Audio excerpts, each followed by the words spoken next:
Hi. How are you today? Yeah, I'm a little tired, but I'm I'm always I'm tired. here. Well, good. Here is You good. know, I feel like that's the norm these days, always tired. Also, I have this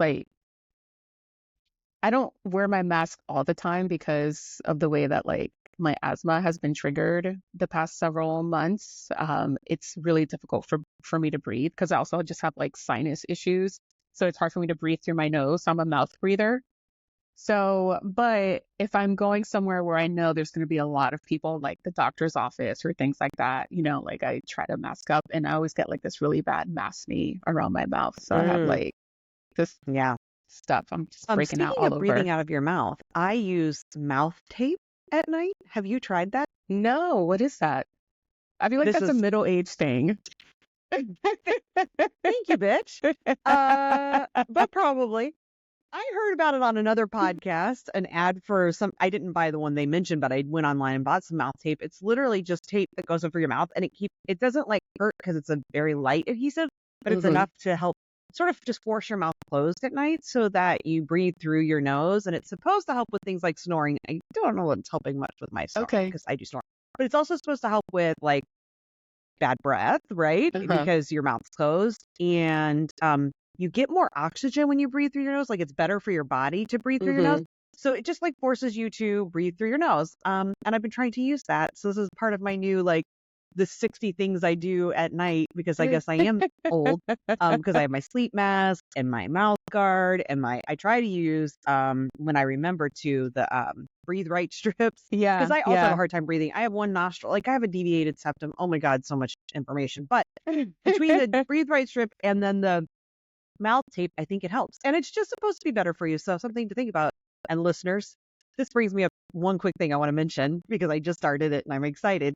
If you're like me and an old, fat, Midwestern, boring lady who really wants to hear about exciting things like mouth tape and breathe right strips, I started a newsletter called The Bad Influencer because I have become a bit of an accidental influencer and I'm not very good at it.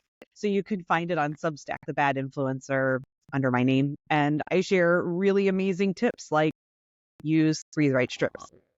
I love that. I saw you post about that the other day and I was like, "Oh, she's doing another thing." But then I was like, "But this is like really in alignment with your current reality." So I I know think it's, it'll be fun. well, thank you because I was waiting for you to yell at me because yes, I don't need to take on more things. But the thing I've been having so much fun with besides our podcast, which is my other fun outlet, has been like this whole little journey on threads of becoming kind of an accidental influencer and it's fun. So anyway, thank you for not yelling at me. Yeah, yeah. No, I'm not gonna yell because I feel like it's one of those, or you're one of those people where it's like you'll just try something new, and if once it stops being fun, or if it's not working out the way you want it to, you just stop. Oh, for sure. I do Yeah. that a lot, So which I don't know if that's the best recipe for business success, but it's good for life success, I it think. is good for life success. And one of the things that I have been recommending are a pair of pants that I call the pants. And I'm using this as a segue into what we want to talk about because these pants, this is what made me an accidental influencer or a bad influencer was I showed up on threads, not even thinking, as I do with almost everything I post there, and said, I love these pants that I'm wearing because they are the first pants I've had, like at least since I've been like a fat perimenopausal lady, that where I don't think about my body. I just don't even think about myself wearing the pants. And pants in particular, because of the waistbands and things Yeah, usually, yeah. and having a larger midsection, they Mm-hmm. always make me think about my body a lot. Like, and sometimes Mm-hmm. legs are too tight and all of those things. And then now as being perimenopausal, I'm hot all the time. And so pants tend to make me warm. And these pants just happen to be very lightweight. They have an elastic waistband that's large enough that like it doesn't cinch it. I don't feel it. Like they just all around are pants that like are the first pants that made me not think about my body. And the response I got, which I would have never expected, but I guess I should have, Mm-hmm. because I write about politics, but I realized like our bodies are inherently political. Yeah, And the yeah, for fact that I sure. said like I don't think about my body in them is what appealed to so many people. I mean, I had thousands and thousands of people that were liking it, viewing it, replying, asking about the pants. So that's what started that journey and made me realize that there are so many other people out there that share my feelings about body, which is like I am on a body neutrality journey. I'm Mm-hmm. excited to hear what Mm-hmm. you think about neutrality versus positivity versus Yeah. body love versus acceptance. Like there's all these terms we hear out there. Yeah. The thing that has landed for me is body neutrality. The less I think about my body, the more I'm able to move through the world in a way that feels really self-honoring and liberating. So that has Mm-hmm. been the approach that I've been taking with my body. And I know it's resonated with other people, but then you see so many, typically the pretty white ladies, young Yeah. pretty white ladies, who are talking about body positivity, which they've co-opted from Black women. But anyway, I want to know what you think, because you told me right before we started that you had a different kind of take on the body, and I want to know what it is.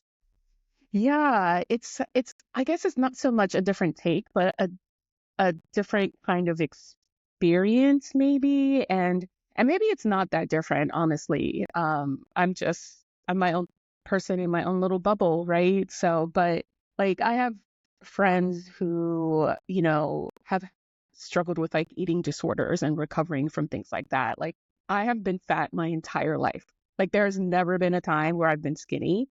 And growing up in my family, it was like skinny was the thing to be, right? And so, but it was always interesting because I just remember like my grandmother always like talking about how fat I was, but that she was always trying to feed me. She was like, "You haven't eaten. Do you want me to make you some eggs?" Like in her very Puerto Rican kind of way. But yeah, and so I have always just not always, but for most of my life, just kind of felt like didn't really fit in, very uncomfortable in my body.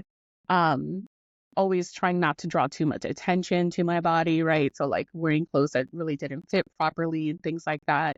Um, so that's also interesting because it's like when you wear clothes that are too big, like I feel like that draws more attention to your body than it's like the opposite effect of what you were going for, Well, it but certainly doesn't make your body look smaller, which is it usually what we're doesn't. trying to do in Right. traditional dress Yeah. for women. Yeah. Yeah. It's like, how can it's either I can't physically shrink myself, so how can I create the illusion of being smaller, right? But and then that also just goes to like how women or people who are not men are taught to move around the world too, right? We're taught not to take up space, because it's the man's role to take up space, right? To fill a room, to take up as much space as possible, this sense of entitlement that most men have. And when I was in my early 30s, I've always had like just random, um, like body pain. And ever since I was young, and didn't think it was abnormal or anything. And then when I was in my early 30s, I had this really, really stressful job and the body pain became almost unbearable. And so went to my doctor and through a very long process of elimination, found out I had fibromyalgia, right?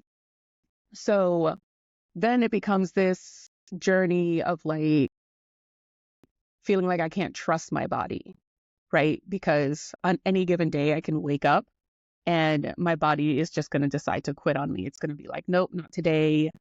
We can't function. We got to lay down, right? So then it's about like, how do I get into right relationship with my body? Not because of my size, but because of this unpredictable pain that can come and go, right?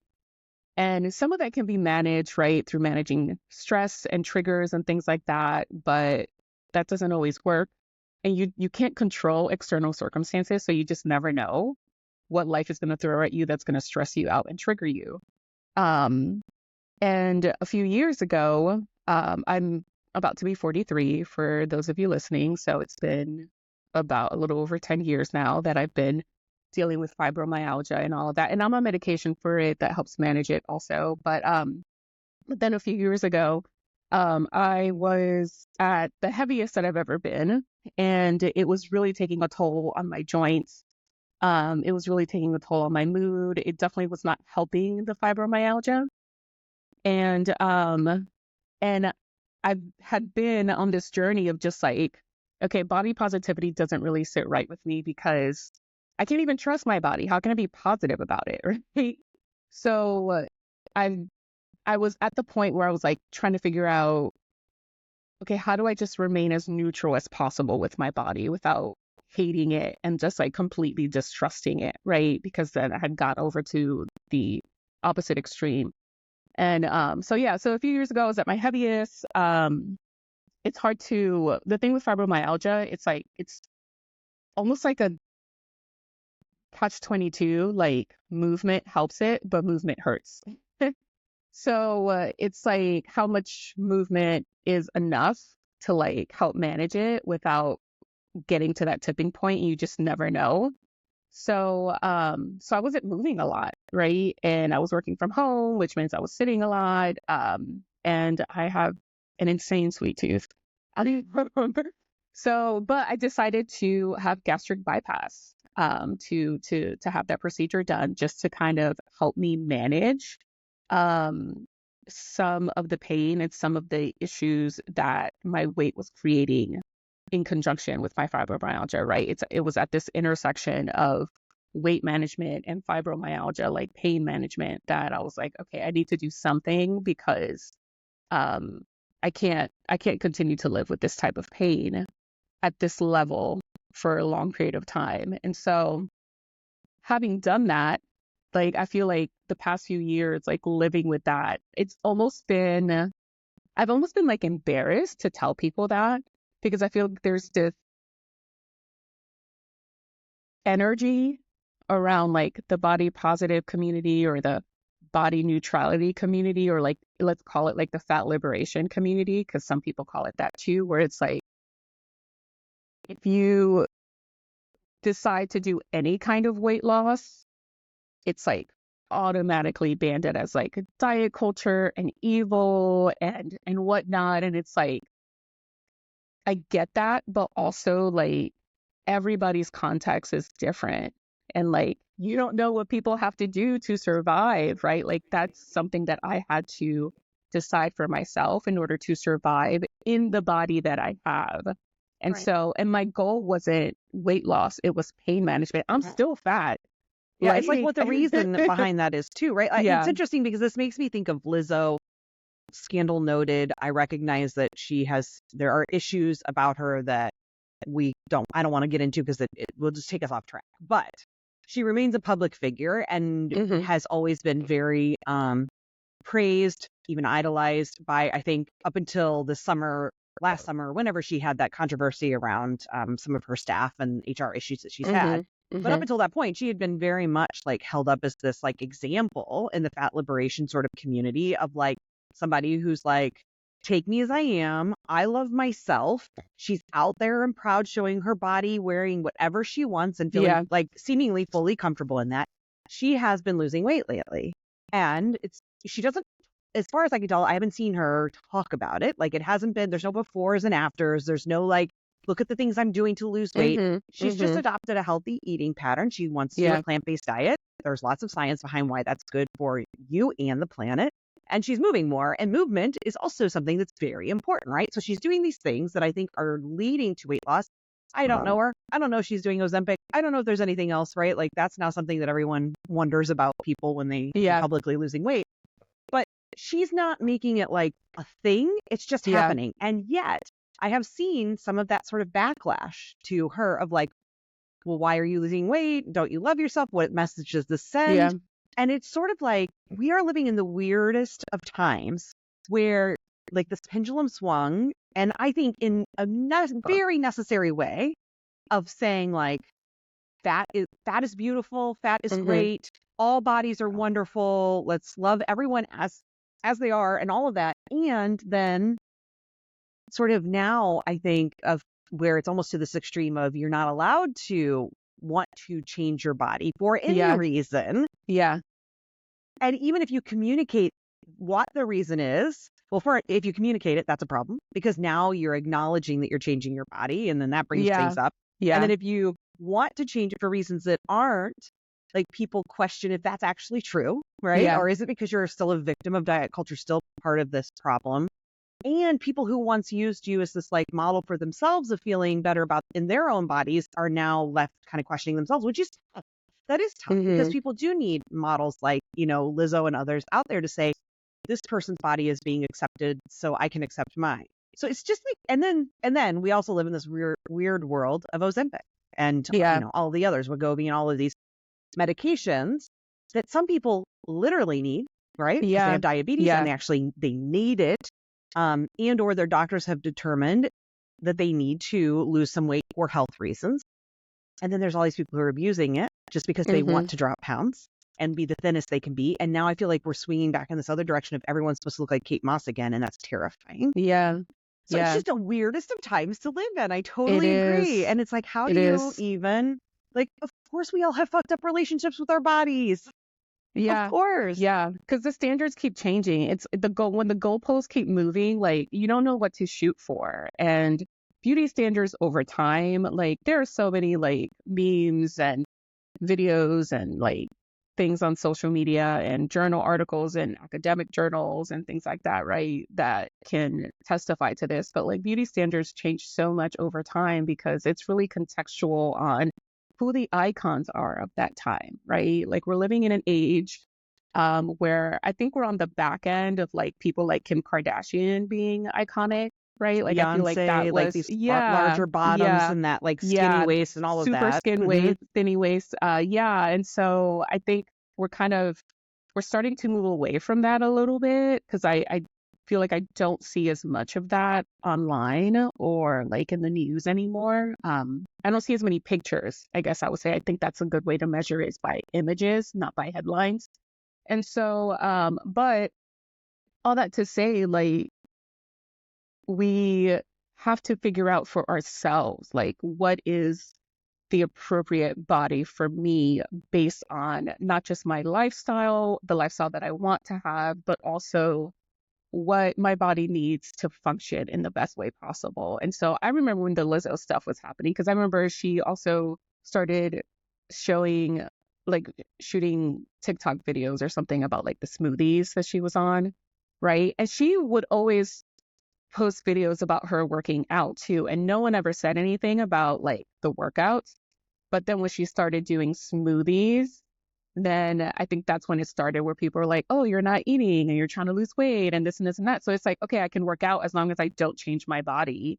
Right. But it's like when you work out, like that's going to functionally change your body on some level or Right. another. Right? Like Yeah. it's just, that's science. That's how that works. It will And reshape your body, whether that shape yeah, becomes smaller or more muscular or things show up differently. But it's like, it doesn't have to be about losing weight. It's just about the shape necessarily changes. It all drives me absolutely bonkers too, Taina. Like, I don't yeah. know. I'm so glad that I am in my late 40s, moving into my 50s. Like, I am fully out of the part of life where I'm even allowed to be beautiful, right? Hmm. Because I'm too old to be beautiful. Yeah, Beauty in yeah. our society ends for most women, unless you're going to alter your body, dye your hair, get Botox, do the things that you have to do to look more quote unquote youthful. You can't look beautiful in past your 40s. The Hmm. J-Los and the Jennifer Aniston's and the folks who still are deemed beautiful in their 50s, they do work. That's, Yeah, they just do. yeah, And more power to them, whatever they want to do. But I am no longer allowed to be beautiful. And there is such fucking liberation and freedom in that because now it's like, I don't care. And I can yeah. just be with my body and figure out what does my body need? How do I want to be in my body? Like, diet culture doesn't affect me in the way that it did. I mean, Hmm. it would be a lie to say I don't still feel it, but not in this to the same degree because I Hmm. know that ultimately it doesn't matter what I do to my body. I still won't be beautiful because I'll Yeah, never be yeah, quote unquote youthful enough. So yeah. there is freedom in that, but I would hate to be 15, 20, My 30, God. Yeah. right? Like because it is so like you can't win it. And I had this discussion with my friend Daisy Gillespie, who does Mindful Closet. I'm going to call her out here or call her in, not even either. Just mention her because she's awesome. She's a personal stylist, but she uses that term loosely, and so do I. Her work is really around helping people sort of check out of diet culture and develop a new relationship with clothes based on just what they want, like Mm. personal expression, what feels good, letting go of all the clothes that don't fit. letting go of all of the things you're supposed to wear. Her Substack is called Unflattering because she hates the word flattering for the same reason you're talking about, like your clothing needs to make you look thin, Oh, small, right? yes. That's what Yeah. flattering means. Yeah. So anyway, she's great. And she's really helped me with this too, because I like just struggle with that pendulum swing of like when you become more liberation minded, when you become more of like when you go deeper into intersectional feminism and all of these things, you learn so much about diet culture and how horrible it is. And then Mm-hmm. you can start to you want to reject all of that. You want to reject traditional beauty standards, all of the things that make you feel like a commodity instead of a Yeah. human, right?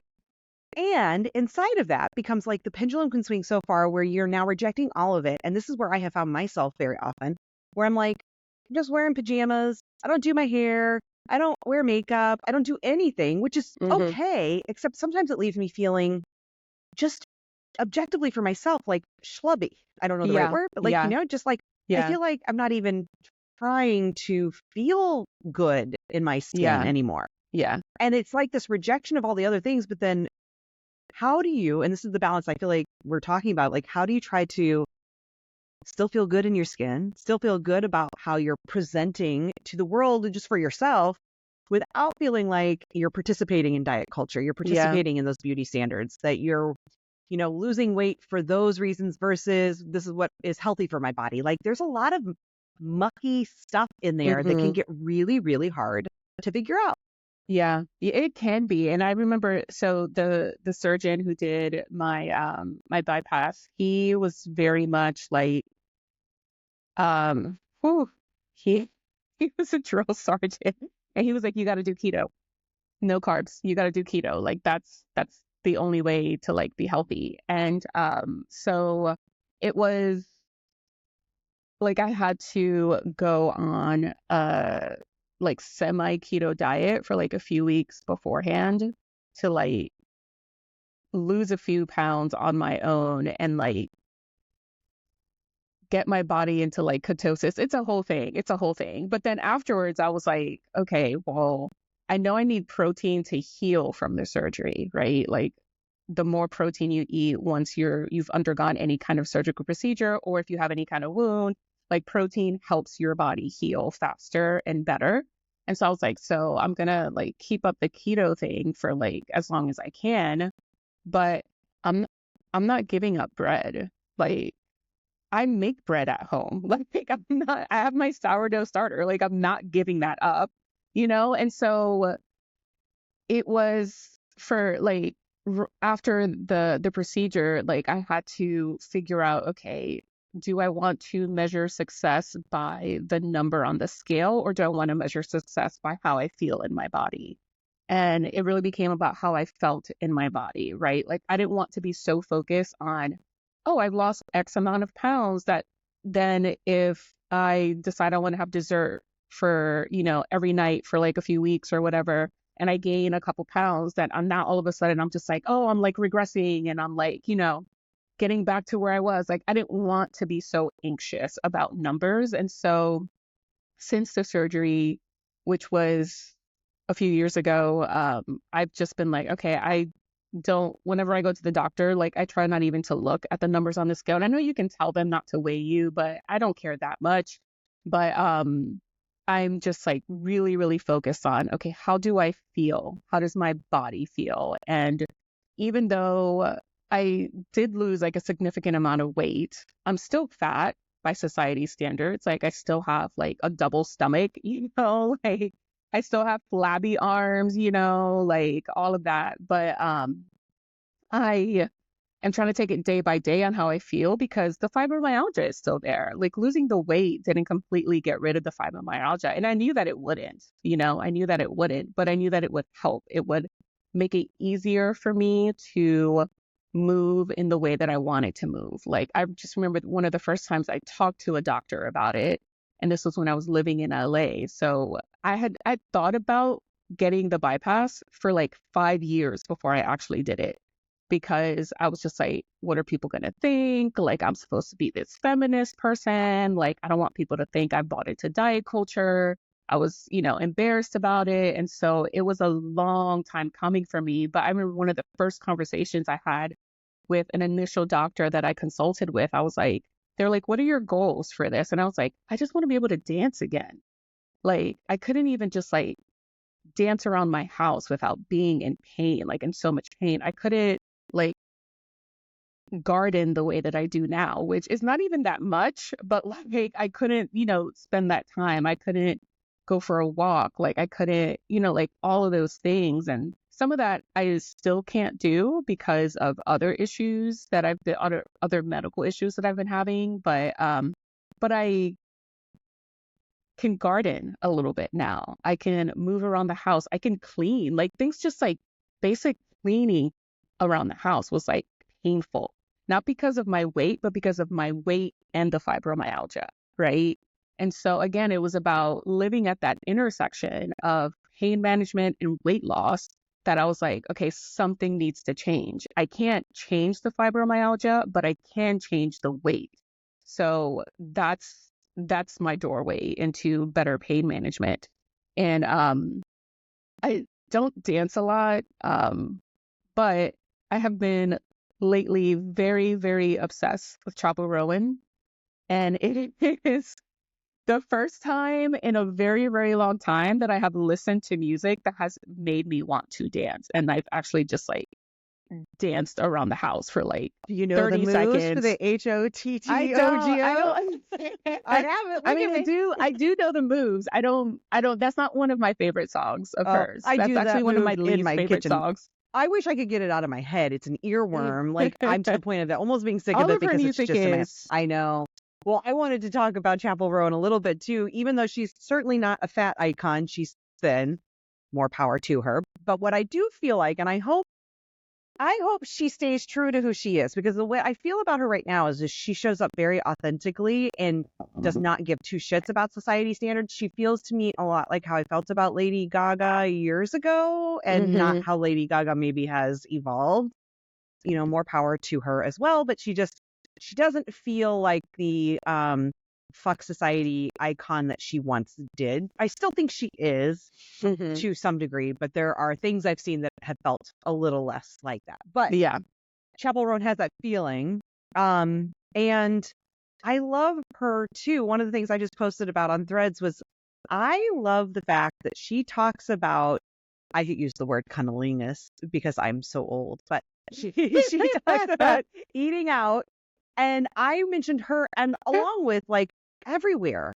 I like, Megan Thee Stallion, all these places. And a book I'm reading right now that's that's just very openly having these kinds of conversations. And this one's not even romance per se. And some of the romance books that are more modern that I'm reading that are like centering and discussing female pleasure fucking makes me so happy, because I think back to when I was a kid. Somebody mentioned Prince and Darling Nikki and some of these things. I'm like, yeah, but the difference to me from when I was a young girl to now is that I never really saw women talking about women's pleasure without any sort of shame, right? yeah, And prioritizing their pleasure and saying like, this is as essential as the pleasure you receive, men, right? yeah. Like we need pleasure too. And in Chappell Rowan's case, it's not even like there's no men there, which is fantastic. Like hmm I just am really thrilled to see folks like her talking about pleasure more, because I think women's pleasure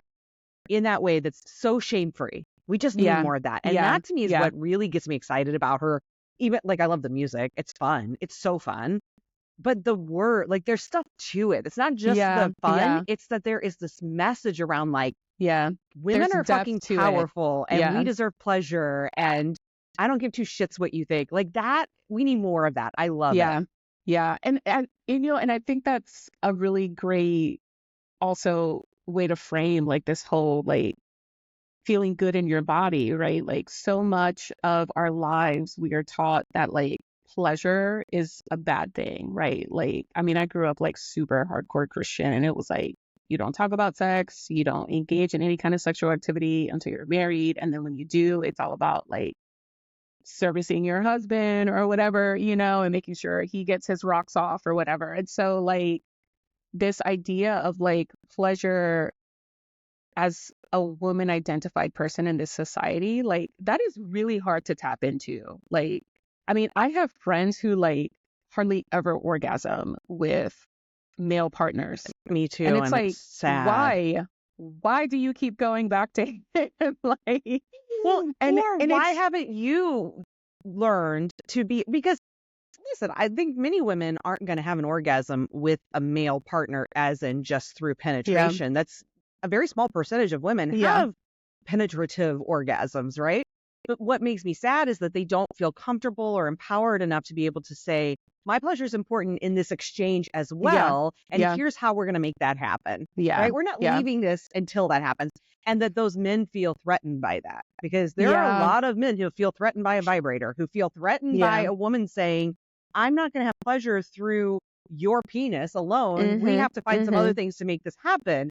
And that's somehow because of their own, because of the bullshit that they learn. Yeah, Right. And I wish yeah, men were learning differently too. And that's why I love, like, men are going to hear their girlfriends singing Chappell Roan, the ones who are, straight or bi, and they're going to be like, oh, like that thing that yeah, some men have been taught to be shameful about or think is dirty or gross or whatever. They're going to be like, I guess I better be doing that. And I think yeah, that's amazing. Like, men need to yeah. learn this stuff too.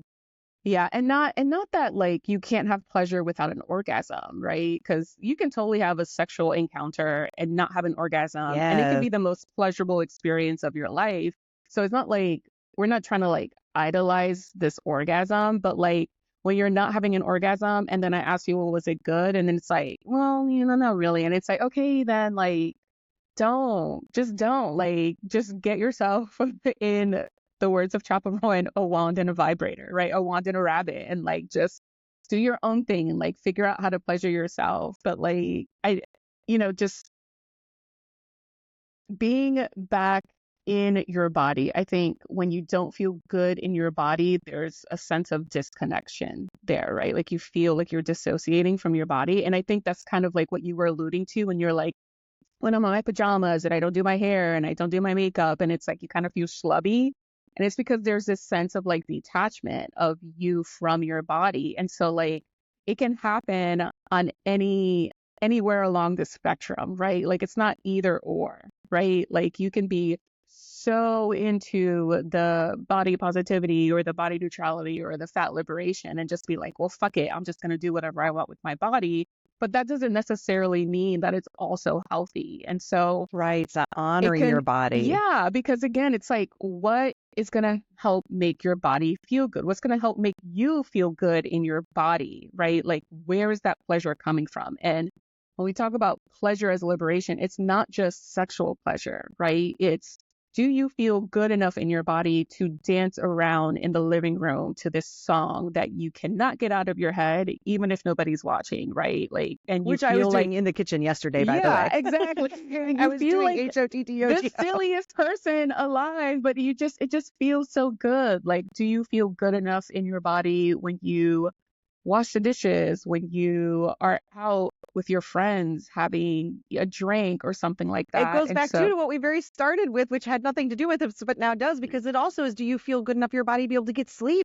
Sleep is hmm pleasure and an important part of our experience. And so, finding those things, whether it's mouth tape or something else, or being willing to get the CPAP if you need it instead of yeah, like not, or the things that you need to be able to get a good night's sleep, to be able to yeah, rest. Like that is pleasurable. And we need to be able to be in touch with our body. This is the thing that I am learning the older I get, and that I wish that I could have known sooner.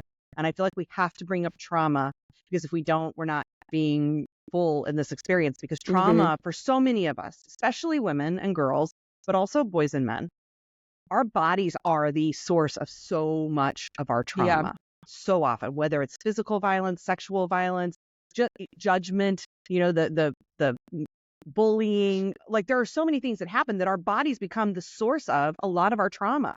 And so hmm we dissociate from our bodies for very valid reasons, right? And so that is like the learning how to get back in touch with my body and be able to hear my body and what it hmm needs. Because pleasure, we can also then confuse that and think, well, pleasure feels like the donut because the yeah, donut's good. And yeah, sometimes Hell yeah. Sometimes it is. Yeah. Right. But where we go to that extreme is like, I'm eating nothing but donuts and I don't feel good anymore. Right. Mm-hmm. It's not because I'm not allowed to eat donuts all the time if I want to. Like, that to me is the part we need to like, it's the restrictions, it's the denial, it's the Mm-hmm. permission, it's all of the stuff, the shoulds. But once we actually can learn to be in touch with our body, then we can get to that place of, is this donut pleasurable? Or have I Mm-hmm. now reached a place where it's actually not Yeah. pleasurable? And it's, Yeah. substitute the donut for any million other things, Yeah. right? But I just think that that's so important for us to consider too. And I think that's really hard without also learning to tend to the trauma of your Mm-hmm. body. Mm-hmm. Mm-hmm. Yeah, because it's like every time you engage in that kind of toxic behavior, it's like you're re-traumatizing yourself, right? Because you're moving from that place of trauma, you're acting from that place of trauma. And so if you feel like you're you're doing what you can to get away from it, right? So like if your trauma was like your parents were very restrictive with your food and now as an adult you're like, fuck it, I'm gonna eat whatever I want, like that might feel like liberation, but it's not, because you're still operating from that place of trauma. You're not truly operating from a place of liberation. And so every day you have to consider, okay, what does my body need today? Like, and it's really about being present in your body. And I think if I were going to say any positive thing about fibromyalgia, like my journey with fibromyalgia, is that it's made me very aware, or made me very aware of what's happening to my body, but also it's forced me to be present with my body. Because when my joints hurt, I cannot function. So I have to stop and I have to decide, okay, this hurts right now. Should I take some Tylenol or should I lay down for a little bit and see if it gets better? Or what can I actually do today, right? Like how do I need to change my plans to accommodate this feeling that I'm having right now? And so I think that has created some like body liberation for me that I wasn't expecting. Yeah, because there's self-advocacy in that. Yeah, absolutely. Absolutely. And so when it comes to things like diet culture, weight loss, Ozempic, Wegovy, whatever, like I don't judge people for that shit. Like Yeah. I'm just like, do what you, unless it's like super clear to me that you're just like feeding into diet culture. Like the housewives that Right. are now like beyond, like the people who are getting to that place where it was like you were already clearly quite healthy. Right? Yeah. You were able to move your body, go and do all the things, and it's clear you're now to a place of where you're promoting what is pretty clearly an unhealthy weight. Yeah. That Yeah. scares me. And that's That's happening. scary. Yeah, for sure. That is But scary. yes, on the but whole, like certainly people are using it because they need to, Yeah. for whatever reason. For whatever reason. Yeah. For whatever reason. Like that's between you and your doctor, right? What I don't want to see is people using it because they feel like they have to Right. in order to accommodate this beauty standard that isn't even fucking real. Yeah. And by the way, you're never going to win it. You're No. never going to win it because No. you have to check off every box. And there are so few people who can check off every box. Mhm. 99% of us can never win that game. And Yeah. that's the point of the game, is to make sure that we can never win Mhm. it and that we're always fixated on that Yeah. and not on our actual liberation, right? And changing the shit. Because as long as we're over here worrying about like, oh my God, can I get into the size 2? But wait, maybe I need to be a size 0 now. And oh, are my eyebrows thin enough? Wait a minute, big eyebrows are back in. And like, Mhm. when we're fixated on all of that shit, we're not fixated on the fact that, oh my God, they're trying to take away my right to vote. Yeah. Right? Oh, they're taking away my reproductive freedom. All of these other Yeah. issues that are going on. I also just wanted to quickly say, because I just had a little moment of like, perimenopause is sort of my version of your fibromyalgia in that like it is this thing that I'm realizing has really been, which feels like not a gift, but the gift in it is that it is forcing me to reconnect with, learn, and be honest and trust my body, right? And Mhm. to honor my body. Because there are times where my body is just like, no, Yeah. we cannot be in this heat. No, I cannot sit here another second because my legs are restless, or no, I cannot get up. I've got to rest more. Whatever the thing is, like my body is giving me a lot of like very clear signals now in ways that I wasn't always listening to it. And so it's Yeah. like forcing me. And so like these things are awful, like, having Yeah. a chronic illness or going through this part of life that's really not all that enjoyable. there is that gift in that, right? Because it Yeah. is connecting you back to your body. And that is such a beautiful thing to be sort of pushed into. I wish we could all do it earlier, Yeah. but it's Yeah. great to have a way into an entry point into that. Yeah. Yeah. So thanks for making me appreciate this nasty thing.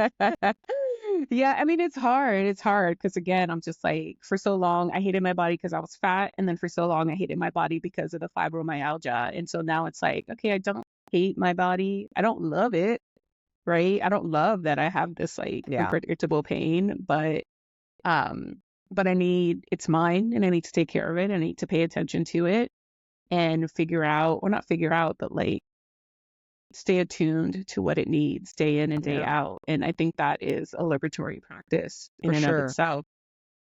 Yeah, I think, see, like again, body neutrality still feels because I honestly don't know. Can I get to that place of love Mm, of my body? I love that I have a body. I yeah. am grateful for the fact that I like that the soul that lives inside of this vessel is allowed to use this vessel, right? Because I want to be here experiencing life. And so I am grateful.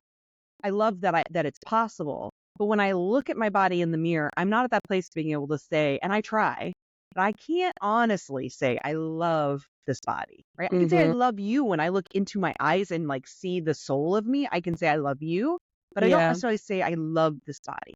But I Yeah. am getting to a place where I don't have to look at it and say I hate this body. Like Hmm. I'm moving towards the place, and I've spent the majority of my life from 8 years old is the first time I really remember starting to hate my body because it Hmm. wasn't my mom. My mom made it clear it wasn't the right size.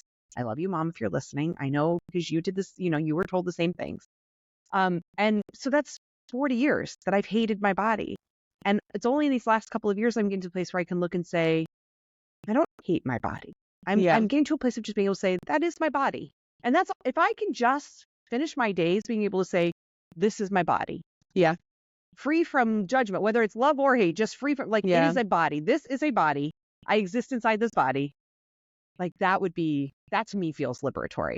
So Yeah. I think the idea of body love and positivity and all these things, I think it's great for people who can get there. But I just think it's really important for people to know that doesn't have to be the goal Yeah. because that may Absolutely. feel like and may be an impossible goal depending Yeah. on your level of trauma, depending on, the marginalizations that you hold that allow you to Hmm. never feel beautiful by the standards set out by society. And it's really hard to rewrite that narrative for yourself when Yeah. everything around you is constantly telling you that it's Yeah. wrong. Yeah. Yeah. Absolutely. So, So what's your favorite Chappell Roan song? Casual, I think. Mm, Is it called Casual? I yeah. think that's the whole Yeah. name, right? I know you like the wine one. What's Red Wine Supernova, Supernova. right? Yeah, Oh that my one. God. Yes. I love that one. How I did was you know that? just posting about it on social media. And I do love that one too. I mean, there's quite a few I like, but I think I like Casual right now, if you ask me today. Hmm. And maybe it's only because I'm thinking about that whole pleasure thing. And Mm, that's just, it really like gets me excited that she's talking yeah. that way. Yeah. But I have spent many days now just on loop, which is also how I know Chappell Roan's probably jumping the shark. Yeah. When old ladies like us are like digging her and listening on repeat, she's definitely like, because I Yeah. mean, I think the people who were in the know have been fans and For a maybe you long have been, time. but like a Yeah. year or No. something. And I'm just more like in the last month. Yeah. I So mean, I've heard her name for maybe about a year, but yeah, I hadn't I've heard her actually really name for a listened few to her months. music Yeah. until like just Until everyone else recently. did in the last like Yeah. couple of weeks or month. Yeah. Yeah. Me too. Yeah. And you know what? I don't give a shit. I am I old don't care and either. I don't Yeah. need to be trendy and I can enjoy the music and that's Yeah. okay. And so Yeah. everyone listen to Chappell Roan because we're highly recommending it. Those of you who are young, I can't imagine we have that many young Hmm. listeners. Roll your eyes. We know. It's okay. And for everyone else, if you haven't listened to her yet, please do.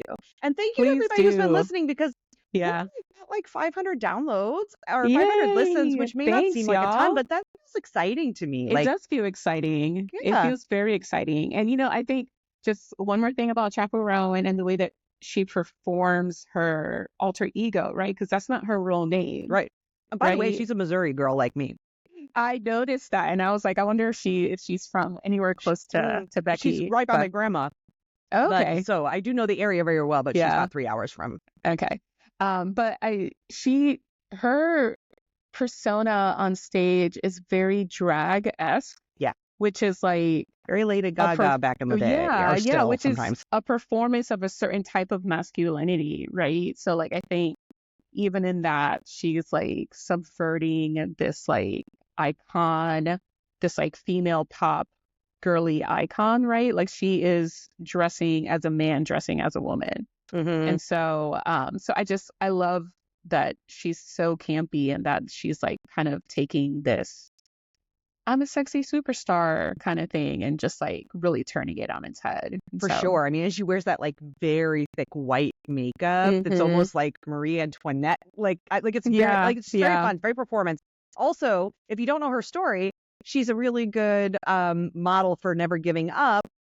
So like our podcast doesn't have it. We're not like, smart lists. And I don't know that we want to be, but we're building an audience. And yeah, she got success fairly quickly after like a YouTube was it YouTube or TikTok, probably YouTube back then, video, and like got a record deal, didn't sell. Nobody really listened. They they dropped her. dropped her, She had to right? like go back and work at a coffee shop or something. Like she went back and did the whole thing but she kept going and she kept doing like she was doing street performances and like showing up at fairs and like with hmm and being true to herself though. And eventually a smaller record label, smart one, Yeah, signed her. yeah, And now and then it built this like audience. And now look at her. And like it's been years. Like, you know, things that feel like an overnight success are usually years and years and lots of years hard in the work in the making. making. And it's good Yeah, for us all to remember that, taking it a little bit back to business and our podcast and everything else. yeah, Like it fucking takes time.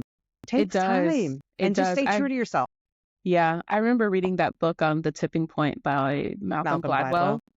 And in it he talks about how like it takes like 10,000 Yeah. hours at least to like really become expert level at something, and that's the tipping point, right? Yeah. But it takes about 10 years to accumulate about 10,000 hours of like Right. experience Well, and and just to whatnot. I know that it's a lot of people, it's pseudo, like it's pop science and it's not hmm but the theory is still Yeah, fairly relevant, right? Like, so yeah, think of it what you yeah, want around Malcolm Gladwell in yeah, that book, but I agree, like it is that yeah, I found that book really interesting personally. yeah. That piece of like, it's really to me, it's about stick with it, which is my kids' new word at school. They have their character words and hmm they added a new one this year. They made a big deal about it and it was perseverance.